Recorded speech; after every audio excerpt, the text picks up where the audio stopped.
इस कहानी की शुरुआत होती है उस समय को दिखाते हुए जब पृथ्वी पर रिसोर्सेज बहुत ही ज्यादा कम हो चुके थे। हालांकि हम इंसानों ने इतने कम टाइम में अपने आप को काफी डेवलप कर लिया था, लेकिन पृथ्वी का वातावरण और ग्लोबल वार्मिंग कोई भी कंट्रोल ही नहीं कर पाता। इसीलिए अब सारे इंसान पृथ्वी को छोड़कर अलग अलग प्लेनेट पर अपना घर बसाने लगे थे। अब इंसान सिर्फ पृथ्वी पर नहीं बल्कि सौर मंडल के अलग अलग ग्रहों पर चले गए होते हैं रहने के लिए। ये इंसानों के लिए एक पूरी सोसाइटी बन चुकी थी, लेकिन रूल रेगुलेशंस फॉलो करने के लिए उन सभी ग्रहों के बीच एक डील होती है जिसमें कि सभी को मिलाकर अलायंस ग्रुप को क्रिएट किया गया था जो इन प्लैनेट्स के लोगों को कंबाइन करके रखेगी और रूल्स रेगुलेशंस फॉलो करवाएगी। धीरे धीरे अलायंस ग्रुप इतना बड़ा हो जाता है कि कोई भी उनके रूल्स को अनफॉलो ही नहीं कर सकता था। अब हमें यहाँ अलायंस ग्रुप के अंदर रिवर नाम की एक लड़की को दिखाया जाता है जिसके ऊपर सारे वैज्ञानिक लगातार एक्सपेरिमेंट कर रहे थे। दरअसल रिवर एक ऐसी लड़की थी जिसके पास साइकिक पावर्स होती है, यानी कि वो अपनी एबिलिटी यूज करके आसपास के लोगों के दिमाग में क्या चल रहा है ये सारी बातें बड़े आराम से पढ़ सकती है। और रिवर ने यहाँ गलती से अलायंस के कुछ लोगों का दिमाग पढ़ लिया था, इसीलिए सोल्जर्स रिवर को पकड़कर उसकी सारी यादें मिटाने की कोशिश कर रहे होते हैं क्योंकि ये इन्फॉर्मेशन बहुत ही ज्यादा क्रिटिकल थी जो दूसरे लोगों को पता नहीं चलनी चाहिए। लेकिन अब उस जगह पर रिवर का भाई आकर बड़ी चोरी चुपके तरीके से अपनी बहन रिवर को छुड़ा के लेके चला जाता है। अब दूसरी तरफ अंतरिक्ष की गहराइयों में हमें सेरेनिटी नाम का एक स्पेसशिप दिखाई गई थी जिसके अंदर माइक नाम का एक कैप्टन होता है जो अपनी पूरी टीम के साथ अलग अलग जगहों पर घूमता और बैंक में चोरियां करता। माइक ने तो अपनी टीम के अंदर रिवर को भी शामिल किया होता है क्योंकि उसे आइडिया था कि रिवर के पास और एबिलिटी है जिसमें कि उसे खतरे होने का अंदाजा पहले ही लग जाता था और ये एबिलिटी उसके दोस्तों के बड़े काम आ सकती है। और अब इसी तरीके से माइक रिवर और अपने पूरे आदमियों के साथ एक बैंक में आ जाता है और वहाँ के लोगों को बंदी बना के चोरी करने चला जाता है। रिवर ऊपर की तरफ मौजूद थी, वहीं माइक अपने दोस्तों के साथ बेसमेंट में जाकर सारे पैसे ले रहा होता है। तभी अचानक रिवर जमीन पे गिर के बेहोश होने लगी थी। वो बताती है कि हमें इस जगह से निकलना पड़ेगा क्योंकि नरभक्षी आ रहे हैं। माइक को जब ये पता चला तब वो सारे पैसे लेकर जल्द से जल्द अपनी टीम के साथ सेरेनिटी स्पेसशिप में बैठकर वहाँ से जाने लगता है।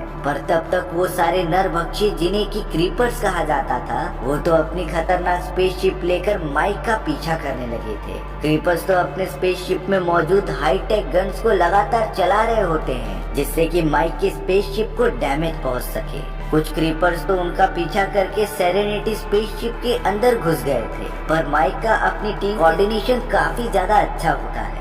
उन सभी ने एक साथ हमला करके क्रीपर्स को मार के बाहर फेंक दिया था और अब वो सब सेरेनिटी स्पेसशिप को बचाते हुए अंतरिक्ष की गहराइयों में लेकर आ जाते हैं। यहाँ रिवर का भाई माइक के ऊपर बहुत ही ज्यादा गुस्सा हो रहा था क्योंकि वो नहीं चाहता कि उसकी बहन रिवर की जान खतरे में पड़े और अगर रिवर माइक के साथ रहेगी तब माइक उससे चोरी करने के लिए ये काम कराता ही रहेगा। इसीलिए अब रिवर के भाई ने कहा कि मैं अपनी बहन को लेकर यहाँ से जा रहा हूँ, तुम उसे चोरी का हिस्सा दे देना और हम दोनों पास ही वाले स्टेशन पर उतर जाएंगे। माइक के पास दूसरा कोई ऑप्शन नहीं होता, वो रिवर और उसके भाई से जबरदस्ती तो करेगा नहीं। लेकिन यहाँ पर माइक की एक टीम मेंबर बता रही थी कि अगर रिवर इस तरीके से आजाद घूमेगी तब अलायंस के लोग उसे जल्द से जल्द पकड़ लेंगे, यानी कि एक तरीके से रिवर की जान बहुत ही ज्यादा खतरे में है। अब एक पास ही में बहुत ही बड़ा स्टेशन आने पर रिवर और उसका भाई उतरकर अंदर जाने लगते हैं, लेकिन यहाँ माइक भी रिवर की सेफ्टी के लिए उसका पीछा करने लगता है। वो तीनों चलते चलते एक क्लब में आ जाते हैं जहाँ पर सभी लोग मजे कर रहे थे। माइक भी टेबल पर बैठकर ड्रिंक्स पीता है और रिवर पर नजर रखता है।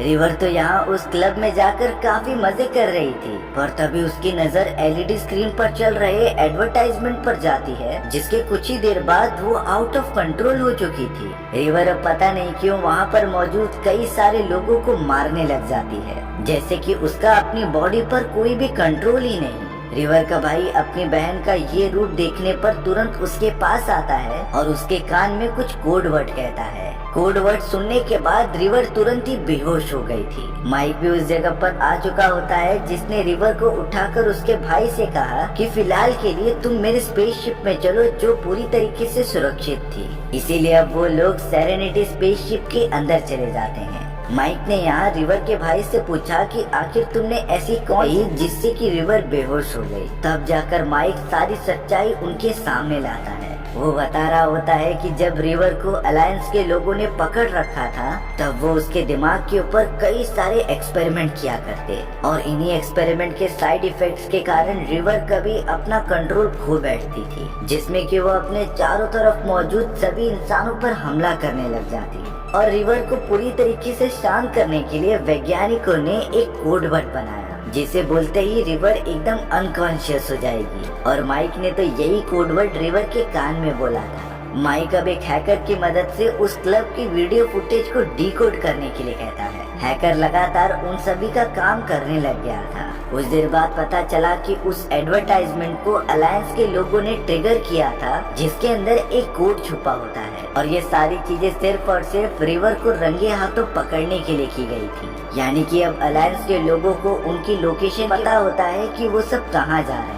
इसीलिए अब माइक ने डिसीजन लिया कि वो रिवर की प्रोटेक्शन के साथ साथ अपनी टीम को भी बचाने के लिए एक दूसरे प्लेनेट पर चले जाएंगे जो पूरी तरीके से सुरक्षित होगा। माइक तो अपनी सेरेनिटी स्पेसशिप को जल्द से जल्द हेवन नाम की एक बहुत ही बड़े प्लेनेट पर लेकर आ जाता है। ये प्लेनेट हमारे सौर मंडल से कुछ ज्यादा दूर नहीं होता पर ये पूरी तरीके से सेफ था।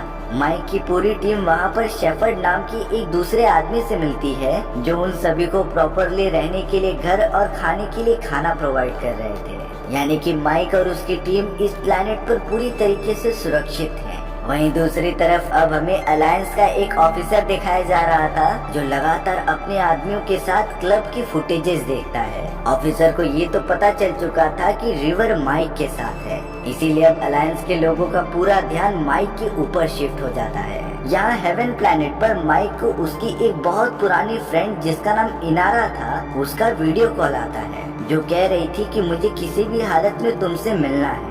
अब यहाँ माइक को शक तो हो गया था कि शायद से इन सारी चीजों के पीछे अलायंस के लोगों का कुछ चाल होगी, पर फिर भी उसे एक बार जाके चेक करना ही पड़ेगा उसकी फ्रेंड मुसीबत में है कि नहीं। माइक तो अपना भेष बदल के इनारा के पास है पर शायद माइक का अंदाजा सही निकला। थोड़ी देर बाद वहाँ तुरंत अलायंस का ऑफिसर आ जाता है जो माइक को पकड़कर उस पे हमला करने लगा था। माइक भी ऑफिसर को काफी टक्कर देता है लेकिन ऑफिसर तो कुछ ज्यादा ही ताकतवर था। तभी इनारा ने माइक को बचाने के लिए वहाँ पर एक बड़ा ब्लास्ट किया जिससे कि अलायंस के ऑफिसर और उसके आदमी डिस्ट्रैक्ट हो गए थे। इनारा माइक को लेकर जल्द से जल्द उस जगह से निकलकर सेरेनिटी स्पेसशिप में आ जाती है और अब माइक ने तो अपनी सेरेनिटी स्पेसशिप को लाइट की स्पीड से हेवन प्लैनेट की तरफ पहुंचा दिया था। माइक तो अलायंस के लोगों के जाल में फंसने से बाल बाल बचा था।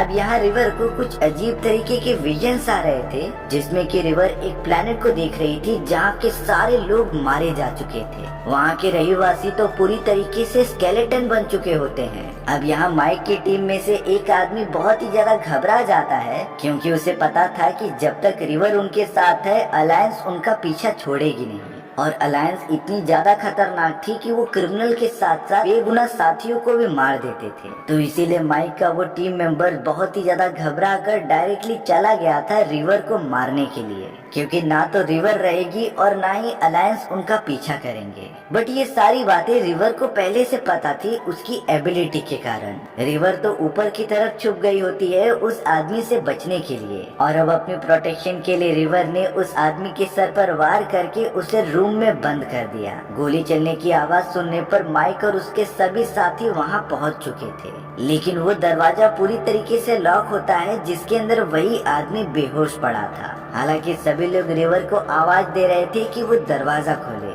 लेकिन वो तो शायद अपने जिद पर अड़ी थी और मानती ही नहीं। माइक और उसके दोस्त कोई और वे ट्राई करने चले गए थे कि कमरे के अंदर कैसे इंटर किया जाए लेकिन जब यहाँ रिवर के भाई ने उसे बाहर आने के लिए कहा तब वो बाहर आ जाती है लेकिन पता नहीं क्यों एकदम आउट ऑफ कंट्रोल होकर अपने भाई को ये मारना स्टार्ट कर दिया था। रिवर तो उसे बेहोश करते हुए डायरेक्टली कंट्रोल रूम के अंदर चली जाती है। वहाँ पर रिवर किसी मिरांडा नाम के प्लेनेट के बारे में सर्च कर रही थी, यानी कि रिवर को किसी भी तरीके से मिरांडा प्लेनेट पर जाना था। माइक को लगता है कि रिवर को जरूर कोई खतरनाक विजन आया है जिसकी वजह से वो मिरांडा नाम के प्लेनेट के बारे में बोल रही है। इसीलिए अब माइक ने अपने सभी साथियों के साथ डिसीजन लिया कि वो मिरांडा प्लेनेट पर जाकर एक बार चेक करेंगे। लेकिन मिरांडा प्लेनेट तक पहुंचना इतना भी आसान काम नहीं था, क्योंकि मिरांडा प्लेनेट के चारों तरफ उन्हीं सारे क्रीपर्स यानी कि नरभक्षी की सेना मौजूद होती है जो अपने प्लेनेट को प्रोटेक्ट करती थी।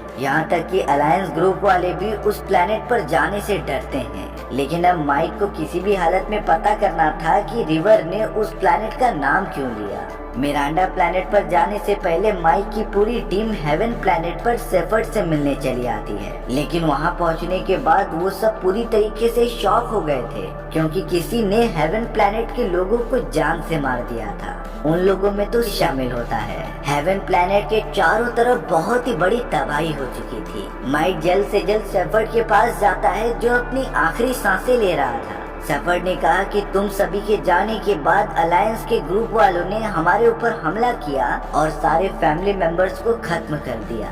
माइक को तो अलायंस ग्रुप पर बहुत ही ज्यादा गुस्सा आ रहा था। तभी माइक को अलायंस ग्रुप के ऑफिसर का वीडियो कॉल आता है जो बोल रहा था कि तुम रिवर को जिस जिस प्लेनेट पर लेके जाके छुपाओगे, हम उस प्लेनेट के सारे रहवासियों को मौत के घाट उतार देंगे, और अगर तुम प्लैनेट्स के अंदर शांति बनाना चाहते हो तो रिवर को हमारे हवाले कर दो। लेकिन माइक ऐसा बिल्कुल भी नहीं करना चाहता था। उसे पता होता है कि रिवर ने जरूर मिरांडा प्लैनेट पर कोई सीक्रेट देखा था, इसीलिए माइक ने डिसीजन लिया कि वो मिरांडा प्लैनेट पर जरूर जाएगा।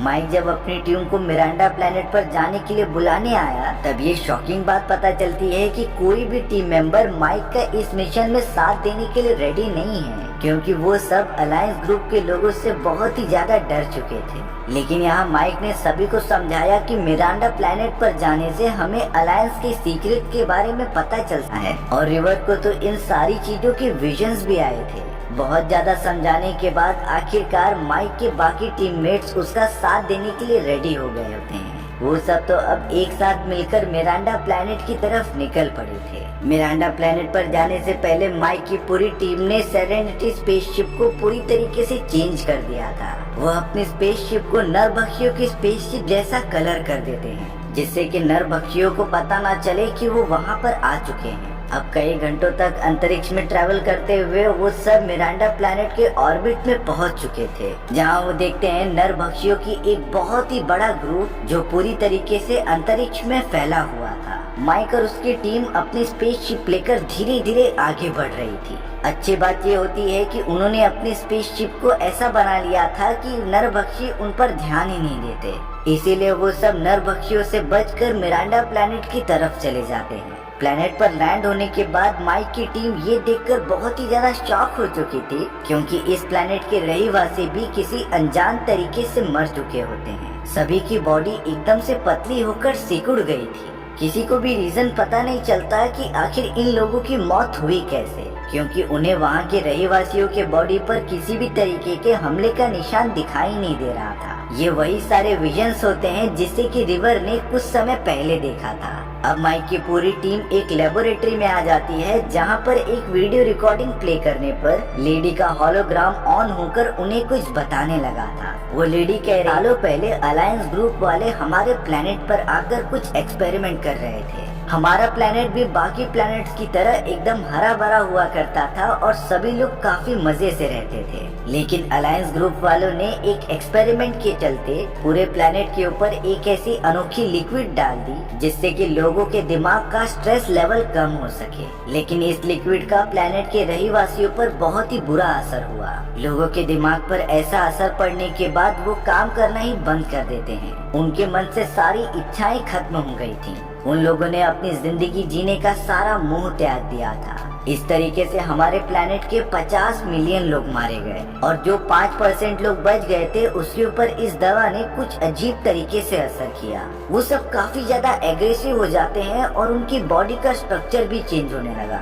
ये 5% लोग और कोई नहीं बल्कि वही खतरनाक क्रीपर्स थे जो अब ब्रह्मांड में फैलकर आने जाने वाले लोगों को मार देते थे। माइक को ये भी समझ में आ जाता है कि शायद से रिवर ने अलायंस ग्रुप के लोगों का दिमाग पढ़ लिया था और उसमें यही सारी बातें छिपाई गई होंगी। इसीलिए रिवर उनका ये गहरा राज किसी और को न बता दे। तभी अलायंस ग्रुप वाले रिवर को पकड़ने के लिए उसके पीछे लगे हुए हैं। अब अलायंस ग्रुप के इतने अपराध के कारण माइक ने डिसीजन लिया कि वो इस लेडी के सारे वीडियो फुटेजेस जो कि अलायंस ग्रुप के अगेंस्ट थे वो पूरे ब्रह्मांड में ब्रॉडकास्ट कर देगा, जिससे कि अलायंस ग्रुप का पर्दाफाश हो और सारी सच्चाई लोगों के सामने आए। माइक तो अपने हैकर को बोलकर ये सारे काम करवाने वाला था, लेकिन यहाँ हमें पता चला कि उस हैकर के पास अलायंस ग्रुप का ऑफिसर आ चुका है जो उससे माइक के बारे में सब कुछ पूछ रहा था। हैकर तो माइक को धोखा देते हुए अलायंस को ये कह रहा था कि मैं माइक का तुम्हें पता बता दूंगा,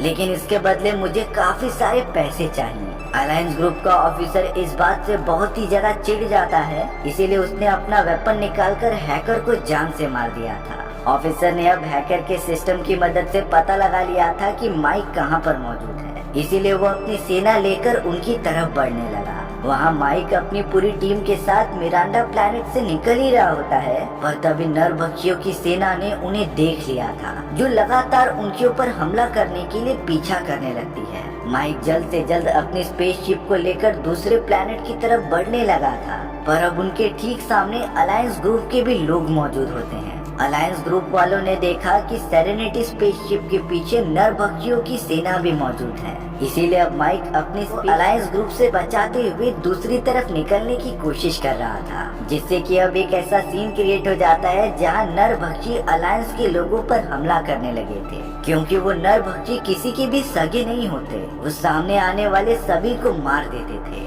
हालांकि माइक इन सारी चीजों से बचता हुआ दूसरे प्लेनेट की तरफ निकल गया था जहाँ पर हैकर रहता है।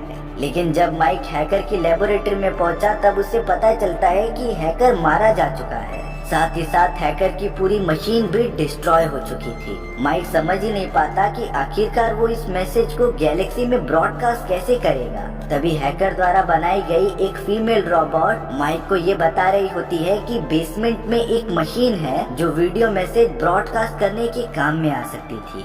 इसीलिए माइक तुरंत ही बेसमेंट की तरफ चला गया था उस मशीन को यूज करने के लिए। डरा देने वाली बात ये होती है कि अब अलायंस ग्रुप का ऑफिसर भी हैकर के लेबोरेटरी में आ चुका था, जिसने कि उस फीमेल रोबोट के मुंह से निकलने वाले मैसेज को सुन लिया होता है और अब वो तुरंत ही माइक के पीछे बेसमेंट में चला गया। यहाँ माइक की पूरी टीम भी लेबोरेटरी के अंदर जाने लगती है, लेकिन उन सभी के पीछे क्रीपर्स की एक बहुत ही बड़ी सेना लगी हुई थी जो लगातार उन सभी के ऊपर हमला कर रही। रिवर का भाई एक डॉक्टर था, इसीलिए वो सारे घायल लोगों की ट्रीटमेंट कर रहा होता है, लेकिन रिपर्स चारों तरफ इतनी गोलियां चला रहे थे जिसमें से एक गोली डायरेक्टली आकर रिवर के भाई को लग जाती है। रिवर ये देखकर बहुत ही ज्यादा गुस्सा हो गई थी और अब तो वो एकदम आउट ऑफ कंट्रोल होकर अकेले ही चल पड़ी थी उन सारे आदमखोरों को मारने के लिए। यहाँ लेबोरेटरी में अब माइक और अलायंस ग्रुप के ऑफिसर के बीच एक घमासान लड़ाई चल रही थी, लेकिन यहाँ माइक पहली बार अलायंस ग्रुप के ऑफिसर के सामने डोमिनेट कर रहा था। माइक जब ऑफिसर से पहली बार हारा था तब उसने काफी ट्रेनिंग की उसके टेक्निक को समझने के लिए, इसीलिए माइक ऑफिसर को बेहोश करके तुरंत ही उस मशीन के पास आ जाता है, जिसका यूज करके उसने लेडी के मैसेज को अंदर डाला और बटन दबाकर पूरी गैलेक्सी में ब्रॉडकास्ट कर दिया। ये मैसेज मिलने के बाद सभी को अलायंस ग्रुप की सच्चाई पता चल चुकी होती है। माइक ने देखा कि रिवर ने तो एकदम आउट ऑफ कंट्रोल होके सारे नरभक्षियों को मार दिया है, पर तभी रिवर के पीछे से दीवार तोड़ते हुए अलायंस की पूरी फौज आ चुकी थी। वो सब गन की मदद से माइक और उसकी टीम पर हमला करने ही जा रहे होते हैं। तभी उन सोल्जर्स को हाई कमांड से ऑर्डर मिलता है कि तुम इनमें से किसी को भी नहीं मारोगे। सभी लोगों को अलायंस ग्रुप की सच्चाई पता चल चुकी है, इसीलिए अब कोई भी प्लेनेट अलायंस ग्रुप के अंदर रहना नहीं चाहता। और इन सारी चीजों के बाद सभी प्लैनेट जो अलायंस ग्रुप के अंडर काम करते थे वो अलग अलग इंडिविजुअल प्लैनेट्स बन जाते हैं। यानी कि अब अलायंस ग्रुप का राज खत्म हो चुका है और वो किसी दूसरे प्लेनेट पर जोर जबरदस्ती नहीं कर सकता था। माइक और उसके टीममेट्स भी पूरी तरीके से आजाद हो चुके थे अपना सफर तय करने के लिए। माइक तो अपनी सेरेनिटी स्पेसशिप को टीममेट्स के साथ मिलकर ठीक करता है और निकल पड़ता है अपने नए मिशन के लिए। ताज्जुब की बात थी कि माइक की टीम में अब रिवर और उसका भाई भी शामिल हो गया था, जो माइक की अब हर काम में मदद करेंगे। और इस तरीके से हमारी ये कहानी यहीं पर खत्म हो जाती है। सो व्यूअर्स, आपको ये स्टोरी कैसी लगी कमेंट सेक्शन में बताना भूलना मत। और अगर आपको मेरा एक्सप्लेनेशन 1% भी अच्छा लगा होगा ना, तो वीडियो को लाइक एंड चैनल को सब्सक्राइब जरूर कर देना। मैं इसी तरीके की मजेदार और एडवेंचरस कहानियों में तब तक के लिए बाय बाय।